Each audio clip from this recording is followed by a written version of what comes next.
Hello students. So I welcome to all of you to our YouTube channel Engineers Career Group.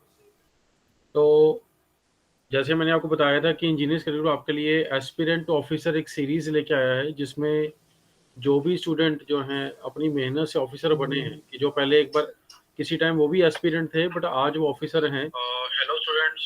तो so I welcome to all of you.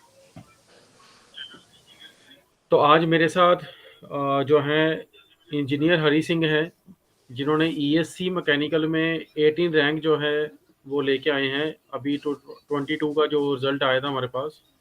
तो I welcome to engineer Hari Singh और YouTube channel engineers career group. Thank you sir. Hari Singh, जो हमारा मैं थोड़ा सा को explain कर दूं कि ये हमारा यूट्यूब सेशन है, जिसमें हम स्टूडेंट्स को ये बता रहे हैं कि कैसे आप एस्पिरेंट से ऑफिसर बन सकते हैं, कि आपकी जर्नी क्या रही, आपने भी मेहनत करी, पहले आप भी किसी टाइम एस्पिरेंट थे, आप भी ऑफिसर बनना चाहते थे, तो आज आप ऑफिसर हैं। तो नो डाउट उसकी फीलिंग तो बहुत अच्छी होती है जब हम ऑफिसर बन जाते हैं, तो बट एक स्ट्रगलिंग टाइम रहता है। उस स्ट्रगलिंग टाइम में आपने कैसे ओवरकम करा, इन सारे पॉइंट्स के ऊपर हम बच्चों से शेयर करने वाले हैं।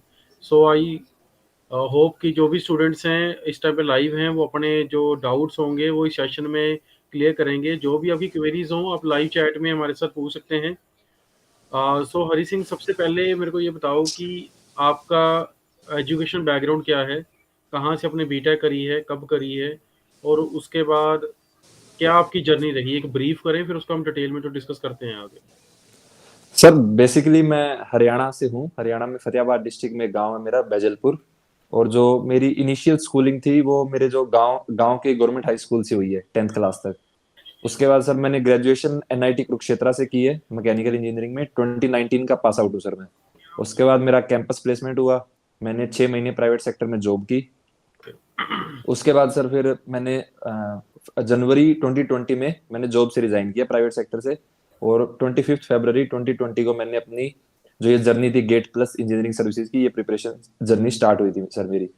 उसके बाद सर मैंने 2021 में मेरा फर्स्ट अटेम्प्ट लिखा, गेट का अटेम्प्ट लिखा। उसमें मेरी मैकेनिकल में ऑल इंडिया रैंक 863 थी और एक्सी में मेरी 98 थी ऑल इंडिया रैंक। उसके बाद फिर मैंने इंजीनियरिंग सर्विसेज का लिखा, प्रीलिम्स क्लियर हुआ सर मेरा 2021 में। मेंस मैंने लिखा, उसके बाद मेरा जो इंटरव्यू कॉल था वो 1 मार्क्स से रह गया था। उसके बाद फिर 2022 की साइकिल स्टार्ट हुई। 2022 में मैंने गेट लिखा सर, उसमें मेरी ऑल इंडिया रैंक 246 आई। उसके बेस पे मैं अभी करंटली एक गवर्नमेंट ऑर्गेनाइजेशन में ही वर्किंग हूँ। और उसके बाद फिर मैंने इंजीनियरिंग सर्विसेज का सर प्रीलिम्स लिखा, मेंस लिखा, इंटरव्यू दिया और फाइनलिस्ट में नाम आ गया sir. Okay, very good, congratulations कि भी आपने बहुत मेहनत करी। 2 से 3 साल का आपका जर्नी रहा है। ये sir. Most of the case में स्टूडेंट्स यही करते हैं कि फर्स्ट अटेम्प्ट देने के बाद ये डिसाइड कि भी हमें नहीं करना है, हमारा नहीं हुआ है। तो आपने तो पेशेंस रखा है, उसी पेशेंस का रिजल्ट आपको मिला है कि जो डबल डिजिट जो रैंक आपका आया है, ये उसी बिल्कुल सर। पेशेंट का फल है। सो बिल्कुल सर। हरी सिंह, एक बड़ा कॉमन सा रहता है कि जब हम बीटेक में होते हैं तो जी सर। आपको ये इंस्पिरेशन कैसे मिला कि मतलब मेरे को इंजीनियरिंग सर्विसेज या गेट का एग्जाम देना चाहिए? Because most of the students जो है वो कॉलेज में प्लेस, जैसे आप भी प्लेसमेंट की तरफ रहे, तो बिल्कुल आप सर। आपने प्लेसमेंट लिया, उसके बाद फिर आपने इंजीनियरिंग सर्विसेज और गेट को फोकस करके उसमें अच्छा रैंक भी लेके आए। तो आपने ये फेस कैसे अपना जो है ओवरकम करा? बिकॉज पहले प्लेसमेंट लिया, फिर उसके बाद अपनी जॉब छोड़ना, बिकॉज जी सर। बच्चों को तो जॉब मिलती नहीं है।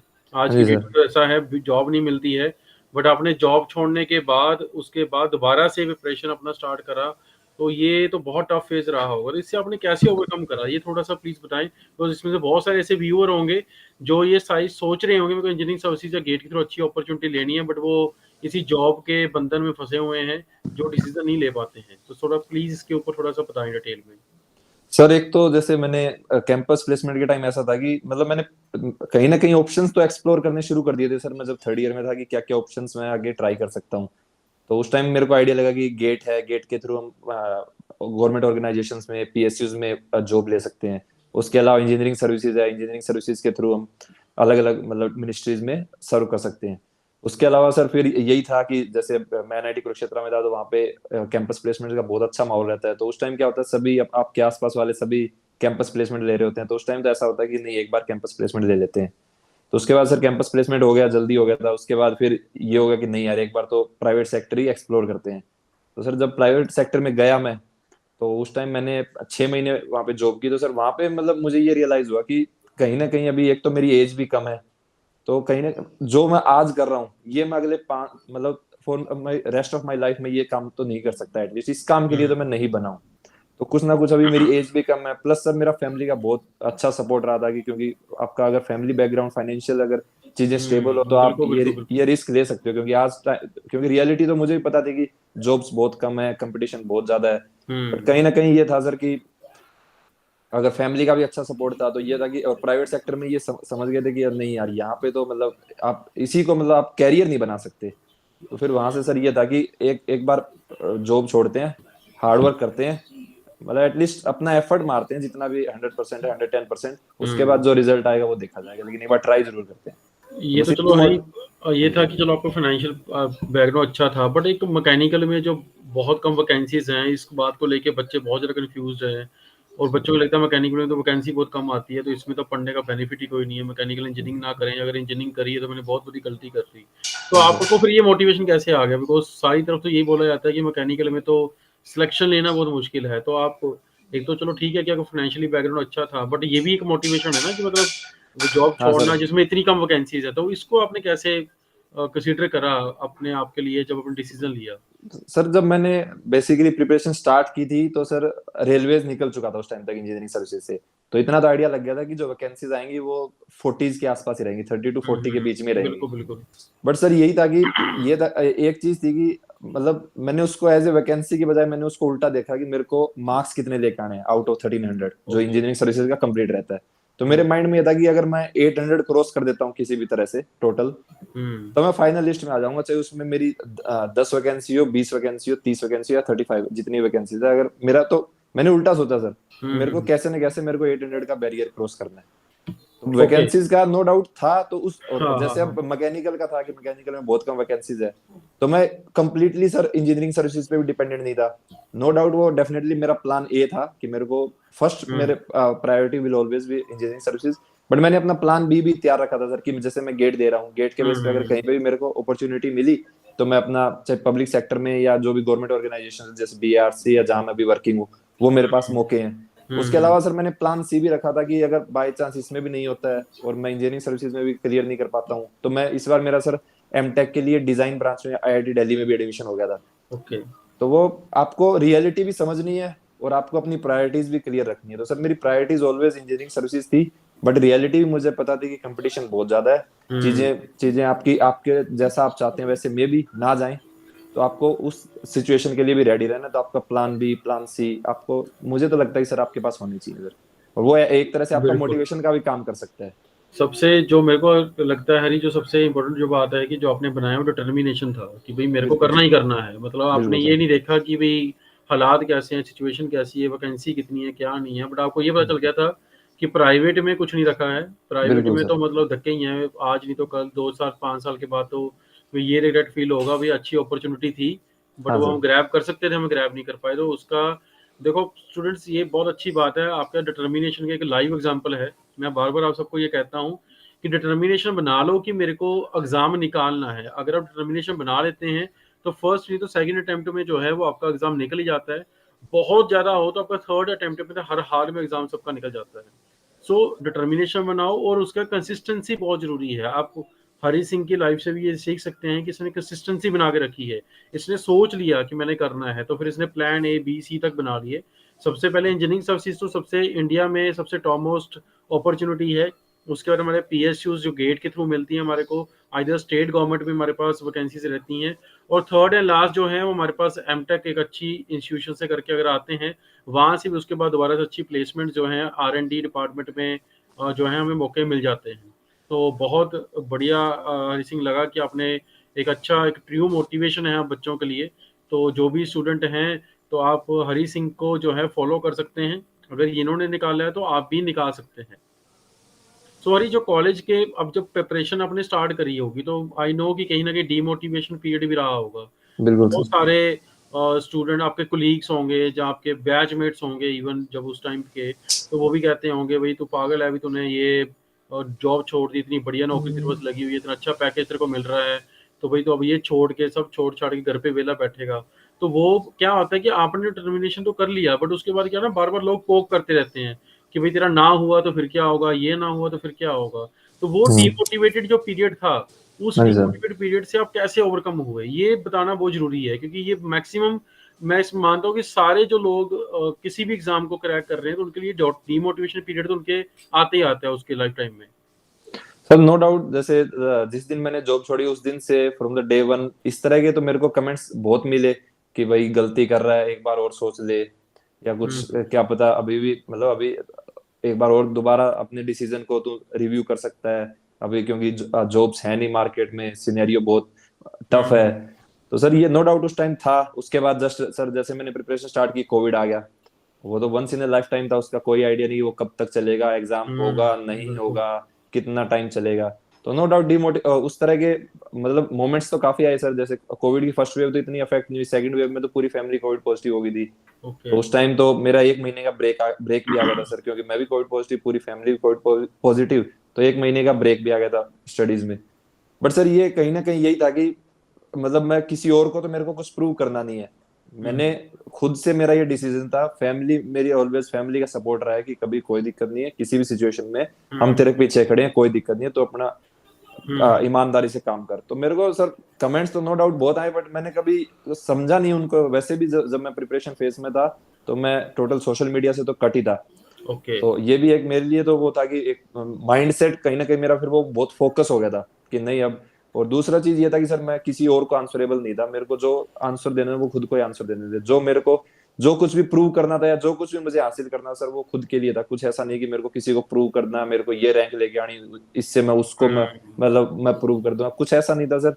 बस खुद से था कि यार एक बार मेहनत करनी है, जो होगा देखा जाएगा, लेकिन एक बार बड़े मतलब बड़े ईमानदारी से जितना एफर्ट लगा सकते हैं ना उतना एफर्ट लगाना है। उसके बाद जो रिजल्ट आएगा उसे एक्सेप्ट कर लेंगे, लेकिन एक बार मेहनत जम के करनी है। तो सर यही बिल्कुल, था ये तो इस। सेल्फ मोटिवेशन जो आपने डेवलप कर ली अपने अंदर कि भाई हाँ मेरे जी को सर। करना ही करना है और अपने आप के लिए करना है। बिल्कुल because sir. Most of the case में यही होता है, देखने को मिलता है कि स्टूडेंट्स प्रिपरेशन स्टार्ट कर लेते हैं, बाद में उनको आसपास उनके रिलेटिव नेबर जो भी लोग होते हैं वो कहते हैं कहाँ हाँ जी फंस सर। गया, क्या कर रहा है, किस तरह से है। हाँ जी तो सर। भाई उससे वो डीमोटिवेट हो जाते हैं, अपनी प्रिपरेशन छोड़ के दोबारा जॉब के पीछे भागना शुरू कर देते हैं। बिकॉज हाँ जी सर। क्या होता है ना कि भाई आप एक अच्छे इंस्टीट्यूशन से पढ़ के जब पास आउट होते हैं, अच्छे मार्क्स से पास आउट होते हैं, अच्छी जॉब भी हाथ में है और जॉब हाँ जी करते सर। हुए छोड़ देना, हाँ तो जी सर। बहुत सारे लोग जो हैं वो डीमोटिवेट करते हैं। तो बट स्टूडेंट्स देखो कि भाई जैसे हरी सिंह ने करा है तो ऐसे आपको भी बनना है, आपको भी इसकी इसी को फॉलो करना है। बिकॉज देखो इसने बहुत सारे जो फेजेस हैं, जो मैंने अपने 15 साल करियर में देखा है, बहुत सारे बच्चे जो हैं इसी बात को लेके बस कि भाई मेरे को रिलेटिव ये बोल दिया, मेरे ब्रदर ने ये बोल दिया, मेरे नेबर ने ये बोल दिया, तो उसी की वजह से प्रिपरेशन जो है वो अपनी नहीं करते हैं स्टार्ट। जहाँ जो कुछ लोग स्टार्ट करते हैं वो इन बिटवीन छोड़ देते हैं।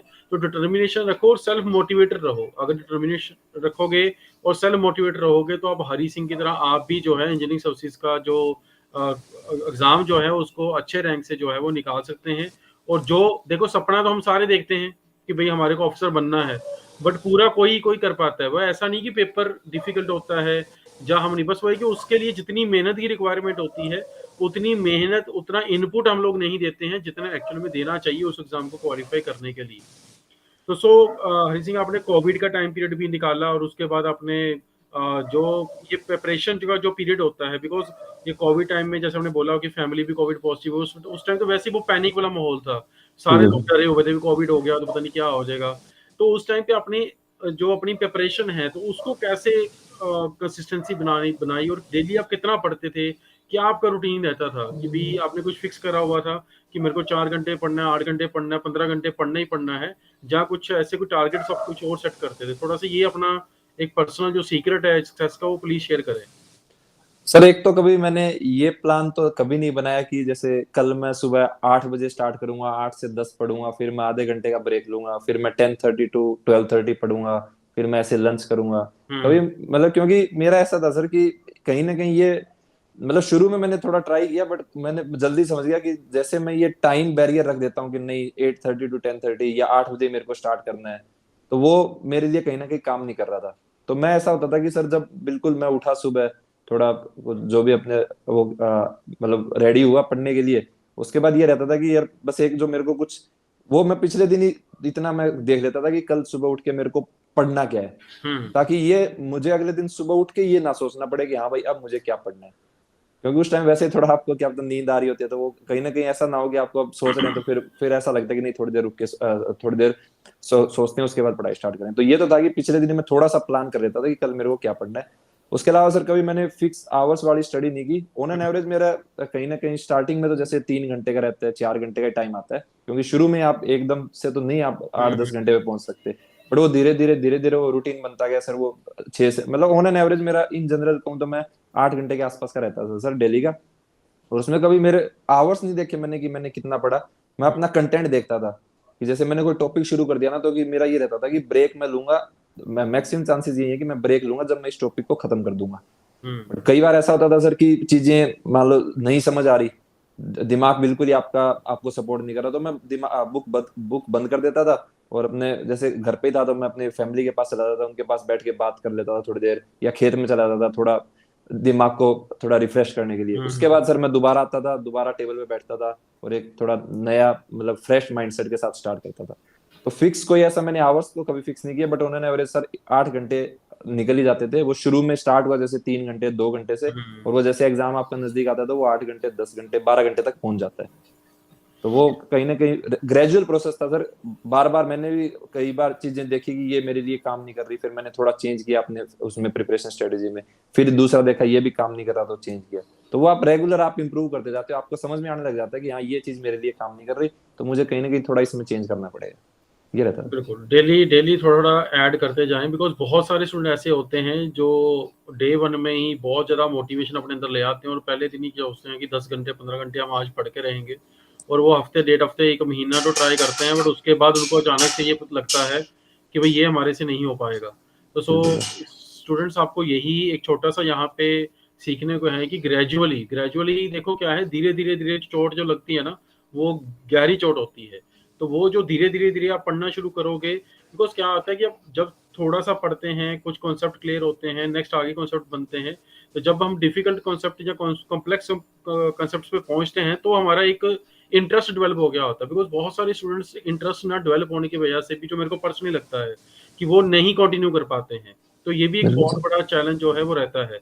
सो हरी सिंह, आपके हिसाब से जो है, अगर स्टूडेंट्स ने इंजीनियरिंग सर्विसेज का जो सपना देख रहे हैं, जो इस टाइम वीडियो देख रहे हैं, वो कहीं ना कहीं आपसे मोटिवेटेड भी होंगे और आपको फॉलो करने की कोशिश भी करेंगे, तो थोड़ा सा आप ये गाइड करें कि सही टाइम क्या है स्टार्ट करने का। अगर कोई एक सिंसियर कैंडिडेट है, सिंसियरली ये सोचता है कि उसको बीटेक के ड्यूरेशन में ही करना चाहिए या बीटेक के पास आउट होने के बाद करना चाहिए, गेट की ऑपरेशन अलग करनी चाहिए, ईएस की ऑपरेशन अलग करनी चाहिए, क्योंकि बड़े कॉमन से क्वेश्चंस हैं बच्चों के मन में रहते हैं, तो आप प्लीज इसके ऊपर थोड़ा सा अपने एक्सपीरियंस के हिसाब से गाइड करें प्लीज।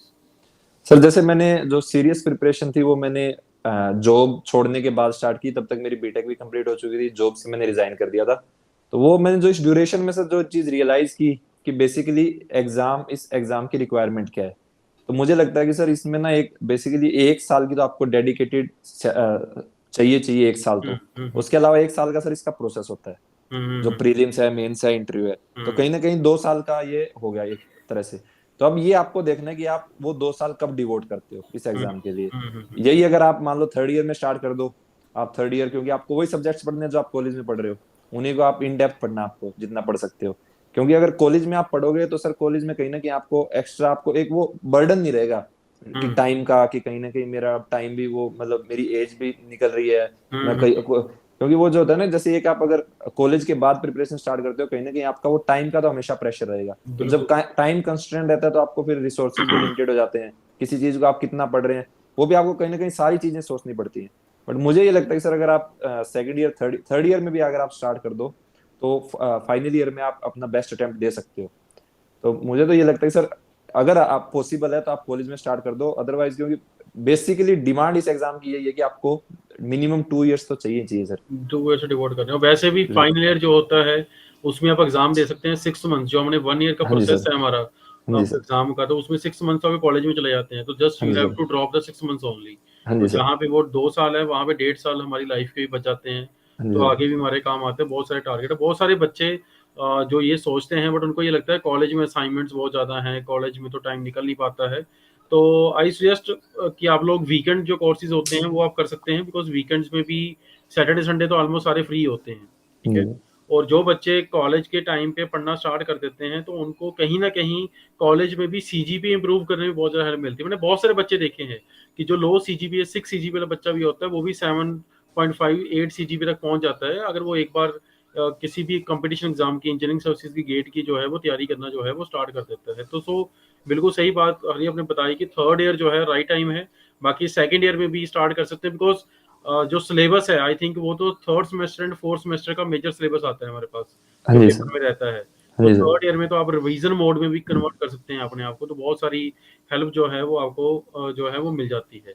सो हर एक क्या होता है कि जब हम प्रिपरेशन स्टार्ट कर देते हैं, सो हमारा जो फोकस है वो कहाँ पे रहना चाहिए, वो क्वेश्चन प्रैक्टिस के ऊपर ज़्यादा रहना चाहिए, थ्योरी के ऊपर ज़्यादा रहना चाहिए, टेस्ट के ऊपर रहना चाहिए। बिकॉज बहुत सारे स्टूडेंट्स को ये लगता है कि हम लोग प्रीवियस ईयर क्वेश्चन को क्रैम कर लेंगे, ऑब्जेक्टिव पेपर ही है तो उसी में से पेपर आ जाना है, तो मैं उसी को क्रैम करके, तो क्या आपको क्या लगता है कि भाई ये डायरेक्ट क्रैमिंग करके प्रीवियस ईयर क्वेश्चन सिर्फ सीधे सीधे याद करके सॉल्व करके ही आप पेपर निकाल सकते हैं जितना रैंक आप लेके आ पाए हैं? सर पहली चीज तो ये है कि देखो, जो आप कह रहे हो कि बस मैंने PYQs कर लिए या रट्टा मार लिया, उनके आंसर याद कर लिए, उससे सर ये एक तो आज के जो टाइम कंडीशन है, कंपटीशन है, तो वो ये तो बिल्कुल भी पॉसिबल नहीं है सर। और हम्म। उसके अलावा जैसे सर आपने बताया कि थ्योरी या न्यूमेरिकल्स, तो वो हर एग्जाम की अपनी डिमांड है सर। जैसे हम्म। गेट एग्जाम है, GATE exam is all about numericals. तो वहां हम्म। पे आपको एक न्यूमेरिकल अप्रोच डेवलप करनी होती है हर सब्जेक्ट में कि किस तरह से, बट उसके लिए भी आपके जो फंडामेंटल्स है वो बहुत साउंड होने चाहिए। हम्म। बट इंजीनियरिंग सर्विसेज का थोड़ा सा अलग डिमांड है। जैसे सर प्रीलिम्स है, प्रीलिम्स में उनका क्या रहता है कि उनके बैलेंस रहता है, थ्योरी भी रहती है, न्यूमेरिकल्स भी रहता है। हम्म। तो वहां पे आपको थ्योरी भी पढ़नी है, और न्यूमेरिकल तो आप जो गेट में कर रहे हो उसी तरह के न्यूमेरिकल्स आते हैं। और जब आप मेंस में जाओगे तो मेंस में आपको पूरा पूरा आंसर राइटिंग करनी होती है। तो हम्म। उसमें तो आपके उसमें और आपका स्पेस भी लिमिटेड होता है, आपके फंडामेंटल्स और स्ट्रांग होने चाहिए। तो हम्म। मुझे ये लगता है सर, आपका किसी भी सब्जेक्ट में सबसे पहले जो कॉमन चीजें हैं दोनों एग्जाम के लिए, वो आपके फंडामेंटल्स। किसी भी सब्जेक्ट के अगर आपके फंडामेंटल्स बहुत अच्छे हैं, तो हम्म। उसके बाद आपको आपके जो एफर्ट होंगे वो बहुत कम हो जाएंगे। वो फिर जैसे जैसे अगर गेट का एग्जाम नजदीक आ रहा है तो आप गेट की मान लो कोई टेस्ट सीरीज लगा सकते हो, और आपको एक वो जो न्यूमेरिकल अप्रोच है वो आपकी with time with practice develop हो जाएगी। फिर जैसे इंजीनियरिंग सर्विसेज का एग्जाम आता है तो आपको आपने उसके बाद जैसे फंडामेंटल स्ट्रॉन्ग है तो उसके बाद मैं क्या कर सकता हूँ, अब मैं थ्योरी पे ही फोकस कर सकता हूँ। तो हम्म। थ्योरी और न्यूमेरिकल को आप दोनों को बैलेंस कर सकते हो। और वो तो हरि सिंह इसमें क्या रहता है, जैसे हमने बोला कि इसमें भी न्यूमेरिकल्स आते हैं, पर ईएससी के जो ऑब्जेक्टिव पेपर होता है, जो पहला प्री का एग्जाम होता है, उसमें कैलकुलेटर भी अलाउड नहीं होता, बट न्यूमेरिकल्स वहाँ पे आते हैं। हाँ जी तो सर। उसको कैसे आप जो है वो फिर टैकल स्टूडेंट्स करें कि सो दैट कि वो न्यूमेरिकल प्रॉब्लम जो है उनकी सॉल्व हो सके, बिकॉज कैलकुलेटर अलाउड नहीं है, हाँ जी न्यूमेरिकल सर। प्रॉब्लम वहाँ पे आती है। नो डाउट आपने न्यूमेरिकल सॉल्व करे होंगे तभी इतना अच्छा रैंक है, अच्छे हाँ मार्क्स जी आपके सर। आए होंगे। हाँ जी तो सर। उसकी क्या थोड़ी सी उसके ऊपर टिप्स बताएं प्लीज, क्योंकि इस बात को लेके बच्चे बहुत ज्यादा कंफ्यूज होते हैं। सर नो डाउट उसमें जैसे मेरा ये था कि इस बार जब मैं प्रीलिम्स, मेरा दोनों बार में ही अच्छा स्कोर रहा है सर। हम्म। टेक्निकल में लास्ट ईयर मेरे 180 थे, इस साल 193 है। ओके। तो एक तो आपका टाइम रहता है वहां पे कि जैसे 180 मिनट्स आपको 150 क्वेश्चंस करने हैं। तो उसमें थ्योरी भी है, न्यूमेरिकल भी। न्यूमेरिकल्स में सर ऐसा है कि एक तो प्रैक्टिस ही है मेन, तो कि कहीं हम्म। ना कहीं उसके बाद दूसरा है सर कि किस तरह के न्यूमेरिकल आते हैं। कि कई बार क्या होता है ना, जैसे आपको जैसे ऑप्शंस हैं 0.1, 1, 10 और 100, जिसमें हम्म। आपको एक डेसिमल का भी मतलब जो पावर है उस पावर का भी ध्यान रखना है। तो काफी हम्म। क्वेश्चंस में क्या होता है ना कि जो डाटा होता है किलो न्यूटन, मतलब 10⁻3, 10⁻², उस तरह के डाटा को आपको बिल्कुल लेना होता बिल्कुल है। बिल्कुल। तो एक तो उस तरह के क्वेश्चंस में तो क्या है ना, आपको हर चीज को बारीकी से देखना पड़ता है जो भी पावर दी हुई है। बट अगर हम्म। जैसे अगर आपके ऑप्शंस हैं 1, 3, 5, 7 इस तरह के अलग अलग, हम्म। उसमें देख लिया कि आपने वो तो मैटर नहीं कर रहा, तो आप पावर को साइड में रख सकते हो। बाकी सब हम्म। चीजें आपको जो भी मल्टीप्लाई करना है, डिवाइड करना है, वो डायरेक्ट बिल्कुल आप कर बिल्कुल। सकते हो कि आप क्लोज टू आंसर पहुंच जाओ। तो आपको एग्जैक्ट आंसर तो कभी नहीं निकाल सकते, क्योंकि sir calculation power three calculation. By two है, 5/2 है। तो कहीं ना कहीं वो है ना, वो आप बार बार प्रैक्टिस से सीखोगे। जैसे कुछ वैल्यूज आपको याद करनी पड़ेगी, 1/पाई है, पाई स्क्वेयर है, पाई क्यूब है, जो रेगुलर यूज होती है। √2, √3, √5, √7, जो ये रेगुलर, तो ये बेसिक आपको एक टाइम बचाने के लिए सर इस तरह की ट्रिक्स जो छोटी छोटी जो रेगुलर यूज हो रहे हैं, जो भी डाटा है, log की है, log 2, log 3, log 5, जो ये वैल्यूज हैं। तो सर मेरा यही था कि एक तो मैंने ये सारी चीजें मेरे टिप्स पे दी, जो मैं रेगुलर क्या हो रहा था ना, जैसे मैं टेस्ट दे रहा था, मैंने देखा कि यार ये चीज है ना बार बार रिपीट हो रही है। जैसे 1/पाई है, 4/पाई है, पाई/4 है, तो इनके आप हम्म। वो वहां पे तो ये कर नहीं सकते 22/7 इंटू बिल्कुल 4, सही इतना बात। आपके पास टाइम नहीं है। तो ये हम्म वैल्यूज आप डायरेक्ट याद कर लो। एक पेज हम्म पे मैं हर मतलब डेली आपका मतलब इन जनरल रूटीन मेरा क्या होता है ना, एडअप होता जाता था कि आज हम्म मैंने देखा कि यार ये नया आ रहा है, ये चीज मेरे को हम्म बार बार कहीं ना कहीं आ रही है, तो उसको मैंने हम्म नोट कर लिया। तो नोट ये सर छोटे छोटे टिप्स हैं जो मुझे लगता है कि आपको ना कैलकुलेशन स्पीड में और वहां पे टाइम सेव कर सकते हैं। बिल्कुल बिल्कुल बिल्कुल। हाँ बिल्कुल सर। सही बात है बताई। देखो प्रैक्टिस स्टूडेंट्स बहुत ज़्यादा ज़रूरी है। जैसे हरी हाँ सिंह ने सर। आपको बताया कि भाई सिलेबस तो पढ़ा ही है, थ्योरी तो पढ़नी, कंसेप्ट तो बिल्ड होने चाहिए, बट प्री का एग्जाम निकालने के लिए प्रैक्टिस बहुत ज़्यादा रोल जो है, बहुत बड़ा रोल प्ले इसमें करती है। और सर। सेकंड हरी सिंह इसमें क्या रहता है कि हमारे पास जब प्री का एग्जाम होता है तो उसमें जनरल पेपर भी आता है हमारे पास। हाँ जी सर। तो जो जनरल पेपर है उसको बहुत ज़्यादा मतलब एक कह लो कि सारे स्टूडेंट्स के मन में इतना बड़ा डर है, इतना पैनिक होता है कि ये पेपर का सिलेबस कैसे होगा, किस जी तरह से सर। होगा, क्योंकि उसमें 10 से अराउंड 10-12 टॉपिक्स हैं जो जी सर। हमारी इंजीनियरिंग में नहीं होते हैं, अलग से अदर ब्रांचेस के सिलेबस हैं, कुछ करंट हम्म। अफेयर्स के हैं, कुछ मैथड एप्टीट्यूड चलो हम लोग पढ़ते ही हैं। हम्म। तो जी। उसको कैसे तैयारी करनी चाहिए और क्या उसका राइट टाइम है तैयार करने का? क्या उसको डे 1 से प्रिपेयर करना चाहिए कि लास्ट में जाके करना चाहिए? या उसको टाइम फिक्स करा था आपने? कैसे करा था आपने इसको? सर मैंने जैसे उसमें 10 सब्जेक्ट थे, तो उसमें दो तो कॉमन है, मैथ एप्टी तो। बिल्कुल। उसके अलावा सर 3 से 4 सब्जेक्ट कहीं ना कहीं मेरा मैकेनिकल से ओवरलैप हो रहे थे। जैसे हुँ, प्रोजेक्ट मैनेजमेंट है, स्टैंडर्ड्स एंड क्वालिटी है, मटेरियल साइंस है, engineering drawing design and safety है। हुँ, तो सर इनको तो मैंने कहीं ना कहीं जो मेरे टेक्निकल सब्जेक्ट थे उन्हीं के साथ मैंने इनको ऐड ऑन कर दिया, और उसी के ठीक है। साथ मैं जैसे मटेरियल साइंस है, मैं इधर मैं टेक्निकल में पढ़ रहा था, उसी के साथ मैंने इंजीनियरिंग हुँ, इसकी पढ़ ली, जीएस की। और उसमें जो कुछ टॉपिक्स एक्स्ट्रा थे, इलेक्ट्रिकल प्रॉपर्टीज, मैग्नेटिक प्रॉपर्टीज, वो मैंने इसी के साथ ही पढ़ लेता था। हुँ। उसके अलावा सर जो बाकी सब्जेक्ट थे, जैसे करंट अफेयर है, करंट अफेयर कहीं ना कहीं जो हमारे इंजीनियरिंग सर्विसेज में आ रहे हैं सर, वो कहीं ना कहीं फैक्चुअल आ रहे हैं। हुँ, तो उसके लिए आपको, मुझे नहीं लगता कि कोई मैगजीन वगैरह हेल्प करेगी, वो एक न्यूज़पेपर ही आपको हेल्प कर सकता है, बट कहीं ना कहीं वो सर जो इसका प्रोपोर्शन है ना, वो जस्टिफाइड, मुझे ऐसा लगा कि जस्टिफाइड नहीं है, आप हर रोज 1 घंटा मिनिमम न्यूज़पेपर को दो। हुँ, तो मैंने सर नो डाउट ये बस 5 से 6 सब्जेक्ट पे ही काफी मैंने एफर्ट मारा। उसके अलावा मेरा ये था कि सर जो मैं यहाँ पे मैं अपना टाइम कट कर रहा हूँ ना, उसको मैं टेक्निकल में दूंगा मेरा टाइम, और कहीं ना कहीं उसमें मैं जो यहाँ पे मेरे 5 से 10 नंबर का जो मैं कहीं ना कम रहेंगे ना, इनको मैं टेक्निकल में बैलेंस कर दूंगा। तो वो ओके। सर टोटल देखा मैंने कि टोटल मेरे को इतना मेरा नहीं, टारगेट है, अगर मैं यहाँ आपका पे अगर दस आप नंबर कम आ रहे हैं तो हाँ, उधर बिल्कुल। पूरे कर आपने दूंगा। पूरा अपना फंडा क्लियर करवा था भाई, मेरे को 800 प्लस नंबर लेके आने हैं। और बिल्कुल मेरे सर। को तो बस उसके लिए चाहे वे जनरल में से कम बनते, मैं टेक्निकल से ज़रा खींच लूँ। बिल्कुल टेक्निकल सर। भी नहीं होगा, जनरल से ज़रा खींचूँगा, मतलब अल्टीमेटली मेरे को इतने मार्क्स तक पहुँचना है, तो आपका हाँ फंडा सर। बिल्कुल क्लियर था। तो इतना बिल्कुल सर। क्लियर फंडा था तो ही आपका इतना अच्छा रैंक है, बिल्कुल क्योंकि ये सर। फंडा इसमें क्लियर होना बहुत ज़रूरी है। जी सो सर। एक टेस्ट को लेके बहुत ज़्यादा बच्चे क्या करते हैं, बहुत पढ़ लेते हैं, पर वो टेस्ट ज़्यादा अटेम्प्ट नहीं करते हैं। जहाँ कोई बच्चे जो होते हैं वो टेस्ट ओवर अटेम्प्ट कर लेते हैं। तो टेस्ट की सर। क्या लिमिट होनी चाहिए अटेम्प्ट करने की? और उसके टेस्ट के साथ-साथ उनके एनालिसिस या जो टेस्ट के एनालिसिस होता है उनके ऊपर क्या होना चाहिए? जी सर। तो उसके ऊपर थोड़ा-सा बताओगे अपने टेस्ट सीरीज़ को कैसे अटेम्प्ट करा और उसको एनालाइज़ कैसे करते थे आप? सर पहला तो मैं नंबर ऑफ टेस्ट का थोड़ा सा बता देता हूँ। जैसे मैंने सर गेट 2021 लिखा था ना, हुँ, उसके लिए मैंने ऑलमोस्ट सर 120 to 130 टेस्ट दिए थे। हुँ, और जो गेट 2022 दिया था उसमें मैंने, क्योंकि मेरा 21 नवंबर को तो मेरा वो था सर मेंस था, उसके बाद मेरे पास हार्डली 2 मंथ्स थे, तो मैंने ज्यादा नहीं दिए थे, मैंने 20 to 30 टेस्ट दिए थे। हुँ, बट जो मेजर जो डिफरेंस था सर, मैंने जो 2021 के लिए जो टेस्ट दिए, मैंने कभी उनको एक बार भी दोबारा खोल के नहीं देखा सर। जो मार्क्स आ गए, जितने आ गए उतने ठीक है, मैंने कभी ये नहीं देखा कि मैंने कहाँ गलती की, या हुँ, मुझे क्या वो सोचना, मतलब मेरे को रिव्यू भी करना चाहिए क्वेश्चन पे जो मैंने एग्जाम लिखा है अभी। और गेट 2022 में सर ये था सर कि मैंने अगर एक पेपर भी लिखा है ना, तो अगर मैंने 3 घंटे का पेपर लिखा है, तो अगले 3 घंटे ही मैंने उसको डिवोट किए हैं कि मैंने उसका जो, अगर मैंने 80 मेरे मार्क्स आ गए, तो एक तो 20 मार्क्स जो मैंने नहीं कर पाया मैं, उसको बिल्कुल जीरो से जाओ, उस टॉपिक को देखो कहाँ गलती की है। उसके अलावा मान लो मैंने 10 मार्क्स की सिली मिस्टेक की है, वो मैंने, मेरी कंसेप्चुअल है, मेरी मैथमेटिकल है, कैलकुलेशन है, मेरी कौन सी मिस्टेक है, वो देखा। तो बेसिकली सर जो मेजर डिफरेंस था वो था, चाहे आप क्वेश्चन, आपको ज्यादा टेस्ट देने की जरूरत नहीं है, आप एक टेस्ट सीरीज लो, उसको बिल्कुल सिंसियरली फॉलो करो। बट उसमें क्या है ना, जो आपने टेस्ट दिया उसको आपको रिव्यू करना बहुत ज्यादा जरूरी है सर। क्योंकि जब आप रिव्यू करोगे, तभी आपको अपनी गलती पता लगेगी, नहीं कि ये टॉपिक मैंने एक्चुअल, वैसे तो मैंने पढ़ लिया, बट रियलिटी ऐसी है कि इस टॉपिक के क्वेश्चन में अभी भी सोल्व नहीं कर पा रहा। ये चीज बिल्कुल, आप तभी सीखोगे sir. Means analysis of test is very important, because बहुत सारे स्टूडेंट ऐसे करते हैं कि बस टेस्ट पे टेस्ट, टेस्ट पे टेस्ट देते रहते हैं, नहीं सर, कंटिन्यूस टेस्ट देना स्टार्ट कर देते हैं। जैसे हमने पहले आपने बताया फर्स्ट अटेम्प्ट में आपने भी गलती करी कि उसको एनालिसिस बिल्कुल नहीं सर, करा। कभी तो नहीं किया टेस्ट सर। टेस्ट आप लिमिटेड लिमिटेड दो, बट उसका एनालिसिस जो बनाओ। देखो ये तो जानना बिल्कुल सर। बहुत जरूरी होता है कि मैं गलत कहाँ पे हूँ।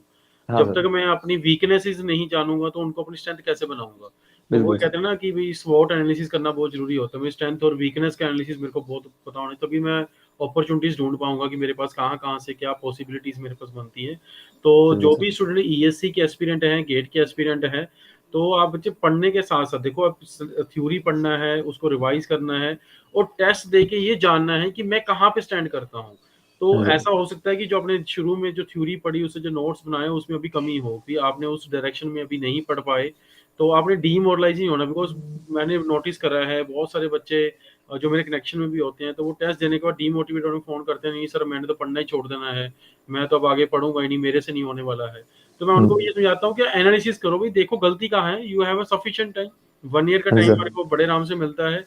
तो 1 ईयर के टाइम में तो बड़े आराम से हम अपनी गलतियों को जो है वो एनालाइज करके उनको दोबारा से रीस्ट्रक्चरिंग करके उनकी दोबारा से उसको प्लानिंग करके इम्प्लीमेंट भी करा जा सकता है। तो बिल्कुल सर। हरी सिंह ने काफ़ी जो चीज़ें, देखो प्रैक्टिकल चीज़ें हैं, तो प्रैक्टिकल चीज़ों के साथ उन्होंने फॉलो करा है उन्होंने, तो आप भी फॉलो कर सकते हैं। तो आप भी हरी सिंह को ही फॉलो करो, इसको ही देखो। दो मेथड होते हैं, जब अपना रास्ता बना लो, ठीक है, और आइदर आप जिसने ऑलरेडी एक रास्ता बना लिया उसको सक्सेस होने का, तो आप उसी रास्ते को पकड़ लो। तो अगर आप अपना रास्ता बना सकते हैं वो भी वेल एंड गुड है। अगर आप हरी सिंह का रास्ता फॉलो करते हैं तो वो भी आपके लिए बहुत अच्छा रहेगा, बिकॉज उसने तो ऑलरेडी वो ट्राइड एंड टेस्टेड है, बिकॉज उसने तो ऑलरेडी एक उसमें पूरी प्रैक्टिकली इंप्लीमेंटेशन करके देख लिया अभी सही रास्ता क्या है। सो जितनी भी ये बातें बता रहे हैं तो बहुत अच्छी बातें, प्रैक्टिकल जो बातें हैं बिल्कुल बताई जा रही हैं। सो स्टूडेंट्स आपके लिए बहुत ज़्यादा हेल्पफुल रहेंगी।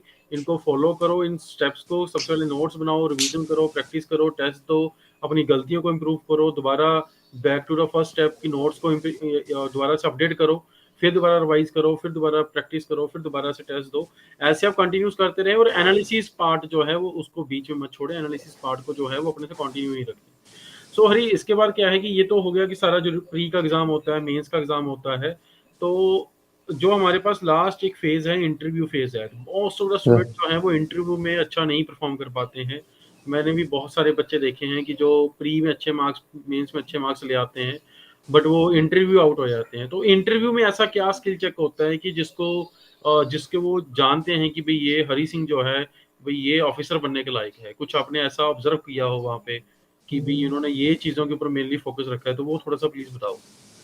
सर, इंटरव्यू में तो ऐसा है कि मेरे को भी बिलो एवरेज ही मार्क्स मिले सर, क्योंकि ओके। मैंने इतना सुना था कि जैसे आपका जो टेक्निकल नॉलेज है वो तो प्री और मेंस में टेस्ट हो चुकी है, तो कहीं हम्म। ना कहीं आपकी पर्सनैलिटी चेक होती है, आपका हम्म। कॉन्फिडेंस लेवल क्या है, आप कैसे, आपके जो बेसिक आपका बिहेवियर है वही चेक होता है। तो हम्म। वो मुझे तो कई चीजें, मतलब मुझे तो लगा कि सर काफी अच्छा गया था मेरा इंटरव्यू, मैंने 70% के आसपास आंसर भी किए थे क्वेश्चंस। हम्म। बट उस वो सर अभी भी मैं कहीं ना कहीं उसमें तो एनालिसिस फेस में होगी कहाँ मैंने गलतियां की, क्योंकि हम्म। मेरे को सर 96 मार्क्स ही मिले, जो कि एक ओके। बिलो एवरेज ही माना जाता है। तो हम्म। वो तो सर इंटरव्यू के बारे में तो मैं अभी इस पॉइंट पे तो मैं कुछ नहीं बता सकता, बट मुझे ये ओके। लगता है कि जो इतना मैंने सुना था कि ये पर्सनैलिटी डेवलपमेंट है, वो तो मैं अभी खुद सर एनालिसिस फेस में हूँ कि कहाँ मैंने गलतियां की। ओके, तो जो क्वेश्चन सर रहते हैं वो कैसे, टेक्निकल ज्यादा रहते हैं, नॉन टेक्निकल रहते हैं, फैमिली बैकग्राउंड के रहते हैं, तो कैसे क्वेश्चन ज्यादातर रहते हैं उसमें?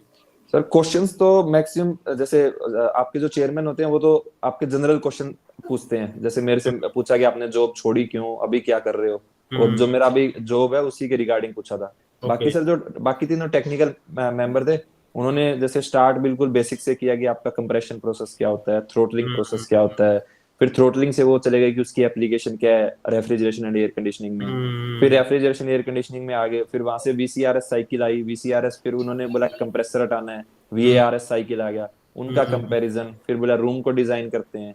तो इस हम्म। तरह से सर वो आप स्टार्ट बिल्कुल बेसिक से करते हैं, फिर वो धीरे धीरे चीजें, मतलब जब तक आप वो बिल्कुल, बताते रहते हो। मतलब स्टेट ऑफ माइंड चेक हो रहा है वहाँ पे पूरा, टेक्निकल बिल्कुल सर। पॉइंट ऑफ व्यू से किसी भी तरह से बिल्कुल वो sir. State of mind check कर रहे हैं आपको, स्टेट ऑफ माइंड कैसा है कि भी एक बिल्कुल अगर सर। आपको बिल्कुल। प्लान दिया जाता है, लेटर ऑफ बीइंग ऑफिसर, अगर आपको एक प्लान दिया जाता है तो मल्टीपल चीज़ों के ऊपर आप आंसर कर सकते हैं, नहीं कर सकते हैं, तो कहीं ना कहीं ये भी टेंडेंसी चेक करी जा रही है। बिल्कुल सर। बिल्कुल। बिल्कुल, क्योंकि यूपीएससी के बारे में कुछ नहीं पता, वो क्या देखते हाँ हैं, सर। क्या सोचते हैं, क्या करते हैं। बट बिल्कुल। ये होता है कि जिसने एक अपीयर करा है, हाँ रिसेंट सर। जिसने अपीयर करा है, तो उससे एक छोटा सा बच्चों को एक बहुत आइडिया मिल सकता है किस तरह से रहेगा और किस तरह से हम लोग इसकी अच्छी तरह से प्रिपेयर करके जो है वो भी अपना गोल जो है अचीव कर सकते हैं।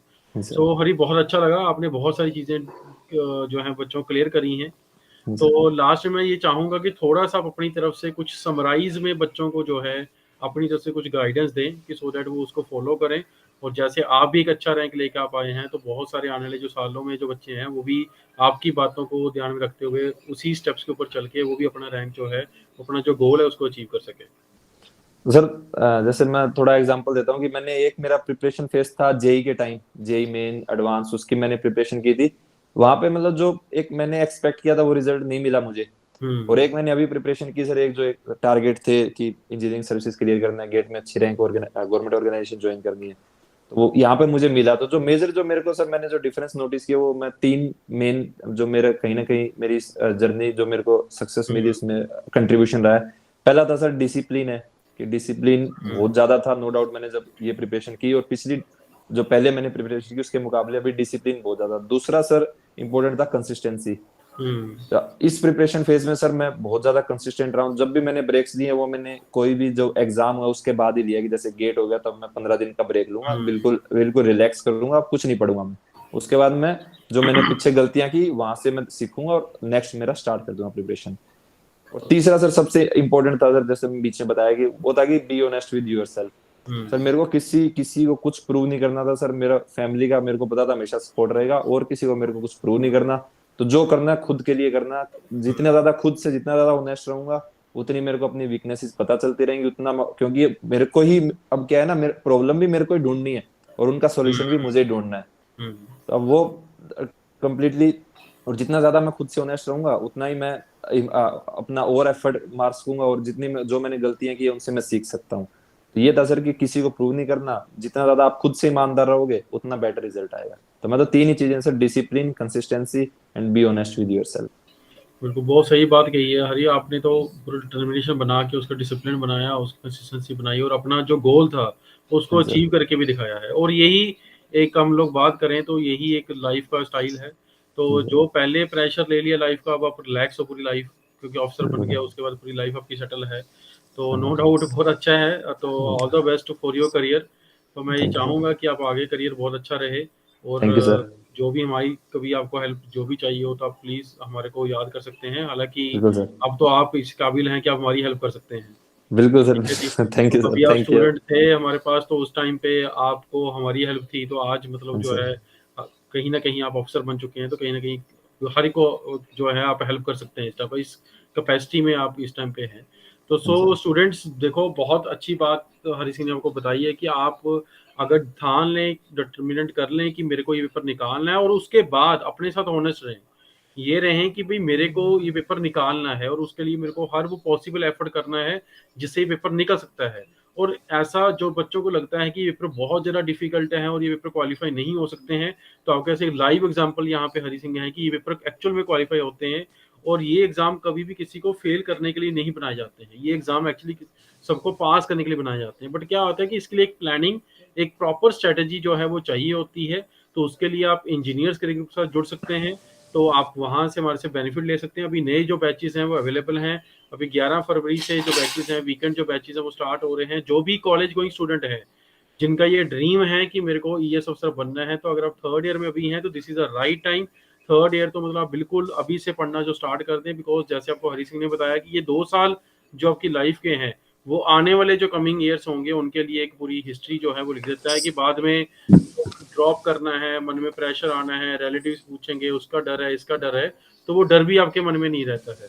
तो thank you Hari so much कि आपने इंजीनियर्स के चैनल पे आके बच्चों के साथ शेयर करा। और ये थैंक यू मेरी भी सर। ये कोशिश है नहीं कि मैं यूट्यूब चैनल पे जो भी हमारे स्टूडेंट रहे हैं, तो उनको हम लोग यहाँ पे जो भी ऑफिसर बन चुके हैं, उनको इस चैनल के थ्रू जो है, इस चैनल के माध्यम से उनके तक पहुँचे और इन्फॉर्मेशन जो है बच्चों तक ज़्यादा से ज़्यादा फ्लोट हो, कि जो भी जिनके मन में डर है, उनके मन से डर निकाल सकें। बिकॉज़ क्या होता है, सामने वाले को देख के ज़्यादा मोटिवेशन मिलता है। तो जी आप एक रियल मोटिवेशन हो बच्चों के लिए। तो सर। स्टूडेंट्स जो भी किसी को क्वेरीज़ हों, तो अगर आपके मन में किसी भी तरह का कोई डर भी हो, तो आप हरी सिंह को याद करें। और उसके बाद देखें कि उसने बहुत सारी, देखो कोविड का टाइम पीरियड बहुत मुश्किल टाइम पीरियड था, उसने उस टाइम पीरियड से भी लड़के जो है अपना जो गोल है उसको अचीव करा, तो आप भी कर सकते हैं। बट उसके लिए आपको जो है कंसिस्टेंट रहना पड़ेगा और उसके लिए अपने आप से हॉनेस्ट रहना पड़ेगा, जैसे हमें हरी सिंह ने बताया। Hari Singh, thank you very much, all the best thank for you. Your career. Thank you sir, thank you.